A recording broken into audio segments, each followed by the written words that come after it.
So this is designed by Russ at No, that's actually. It is an in-house though. It's an in-house. And Russ, are you in-house? No, I'm out of house. You're in, you're out. But this is nice. So this is a prototype. Yep. So nobody's supposed to see this. That's why I'm going to put it on all was my a shot show. Everyone saw that one already. I'm just kidding.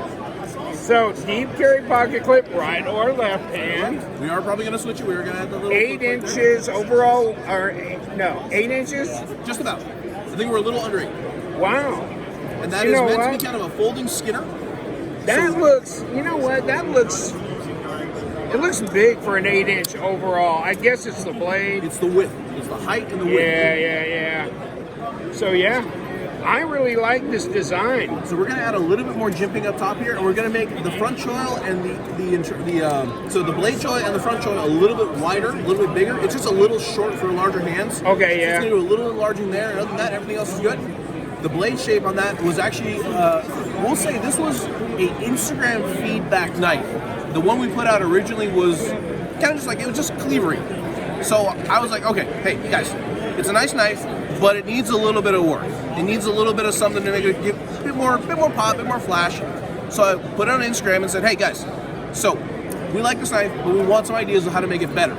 So they recommended 1, thumb hole, 2, make a little like section up top for a finger area. So if you're skinning, you want to have your finger up top. So that's why that little cutout there is for. Oh! It's all right, almost got it. It's all right. Hey, ain't been the first time we've been cut. And then with that, I think they said enlarge the choil, add a bit more. So the original one's somewhere on Instagram still, but this was customer feedback to make this knife, and it came out really good. Yeah, it did. Along with a little bit of my own feedback saying, hey, make the blade really thin, full flat grind. Make sure you make it, nice and trim. It's good, and it cuts like crazy. This is an impressive looking fixed blade.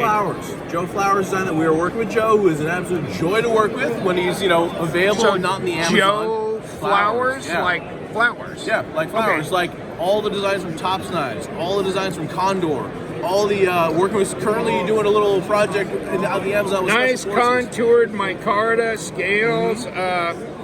So is this going to be in the Artisan line or the Sabibi line? That one's going to be in the Artisan line. So the Artisan line instead of the CGRB line. We originally had the CGRB line, but we were talking with Joe, and what we want to do is we're doing this one in CGRB, the Hyperlight series. This is one that's been catching a lot of eyes. Ooh, because this is, here, hold this one. I asked Joe to make, yeah, that's the Hyperlight. I asked Joe to design. I asked him to design a 4-inch blade under 3 ounces. This one is not under 3 ounces, it's 3.23. This one with no scales is 2.9. 3.3. Just about 3.2 something. Oh wow! It barely. It's like 3.35. And what kind of steel are you going to use? That one's RPM 9. ARPM, but I mean this one. That one we're debating on doing maybe 3V or a DC25. Yes. Something different, something a little bit nicer. But at the end of the day, Joe likes the RPM 9 a lot. He actually took the. I gave him some samples to take out on his expedition because he did a little trip out in the Amazon. He's like, oh, let me test this out. And when Joe does that, he's like, hey Joe, what'd you do that night? Oh, I don't know. I went up a couple of trees, trimmed some branches, made a boat. Like, you did what? Yeah, I took a log and carved a boat with the knife. I'm like, Joe, are you serious? Dead serious.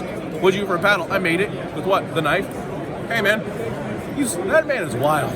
But wow. The whole thing is, he is probably the best bushcraft person I know to have as a reference. And these designs are not designed to be like a hardcore, big old choppy knife. They're for people that do bushcrafting. So this will be one that you can. We're gonna put some paracord in there, obviously. And you could cord wrap it. You can do a lot of different things with it. But with this sheath, I think this here. Let me show this one. So because this is so low profile, because it's so small.